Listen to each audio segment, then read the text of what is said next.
حضرت علی المرتضیٰ فرماتے ہیں سیدہ فاطمہ نے کبھی مجھے کوئی کچھ کہا ہی نہیں، کبھی فرمائش ہی نہیں کی۔ ایک دن بیمار ہو گئی تو کہنے لگیں، میں قریب بیٹھا تو میں نے کہا فاطمہ زندگی میں تو نے کبھی کچھ نہیں مانگا، اور عزت والے باپ کی عزت والی بیٹی، میرا دل کرتا ہے کوئی فرمائش تو کر دو۔ تو حضرت فاطمہ کہنے لگی علی اگر ایک انار مل جائے نا، اگر ایک میرا دل کر رہا ہے اگر ایک انار مل جائے، ایک انار مل جائے تو طبیعت چاہ رہی ہے انار کھانے کو۔ مولا علی شیر خدا فرماتے میں گیا، ایک انار خریدا بازار سے، 1 دینار تھا میری جیب میں، انار خرید کے جب واپس پلٹا نا تو کہتے ایک بوڑھا شخص، ہونٹوں پہ کمزوری، آپ فرماتے ہیں میرے باپ دادا کی عمر کا، لڑکھڑاتے اس کے ہاتھ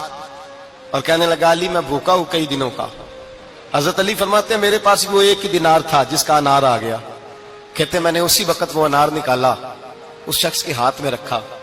بوجھل قدموں سے جب میں اندر داخل ہوا نا تو پاک رسول کی پاک بیٹی، عزت والے نبی کی عزت والی بیٹی، صبر والے محبوب کی صبر والی بیٹی، کہتے ہیں جب میں نے اپنا قدم اندر رکھا دروازے کے تو فاطمہ نے میرا اترا ہوا چہرہ دیکھا تو کہنے لگی علی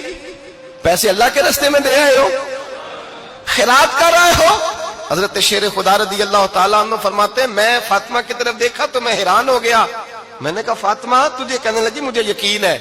آپ انار لینے گئے تھے، آپ نے خرید بھی لیا تھا، اور مجھے پتا ہے علی میرے ساتھ بے وفائی ہو ہی نہیں سکتی، یہ کسی سوالی نے مانگ لیا ہوگا، علی آ جا، مجھے انار کھانے سے وہ سکون نہیں ملا جو تو اللہ کے راستے میں دے آیا ہے تو سکون ملا ہے، کھانے سے نہیں ملا جو تیرے دینے سے ملا ہے۔ مولا علی کہتے ہیں صبر کر کے میاں بیوی بیٹھ گئے تو دروازے پہ دستک ہوئی، کہتا میں اٹھ کے دروازے پہ گیا تو حضرت سلمان فارسی دروازے پہ کھڑے تھے، انہوں نے نا 9 انار مجھے دیے، کہنے لگے نبی پاک نے بھیجے ہیں، یہ 9 انار ہے نبی پاک نے بھیجے ہیں۔ تو حضرت علی شیر خدا فرمانے لگے ہمارے نہیں کسی اور کے ہیں، ہمارے نہیں کسی پڑوسی کے ہیں، دائیں بائیں دیکھ لے، کہنے لگے نہیں تمہارے ہی ہیں، فرمانے لگے نہیں میرے ہوتے تو 10 ہوتے، اس لیے کہ اللہ فرماتا ہے من جاء بالحسنۃ فلہ عشر امثالھا، تم ایک نیکی کرو گے میں 10 کا اجر عطا کروں گا۔ فرمایا میرے ہوتے تو 10 پورے ہوتے، اللہ رسول نے بھیجے، اور میرا یقین کمزور ہو سکتا ہے، میرے ہوتے تو 10 ہوتے، یہ 9 ہے۔ حضرت سلمان فارسی نے جیب میں ہاتھ ڈالا، 10واں بھی نکالا، کہا علی تیرے 10 ہی تھے، میں تو تیرا امتحان لے رہا تھا، 10 ہی تھے تیرے۔ یقین کی دولت زنجیریں کاٹ دیتی،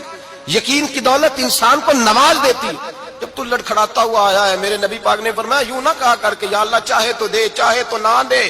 جب مالک سے مانگ تو کہا کر یا اللہ تجھی سے مانگنا ہے، میں لے کے اٹھوں گا، تو مجھے دے گا۔ فرمایا جتنا تیرا یقین کامل ہوگا اتنا ہی اللہ تجھے جھولی بھر کے عطا فرمائے گا۔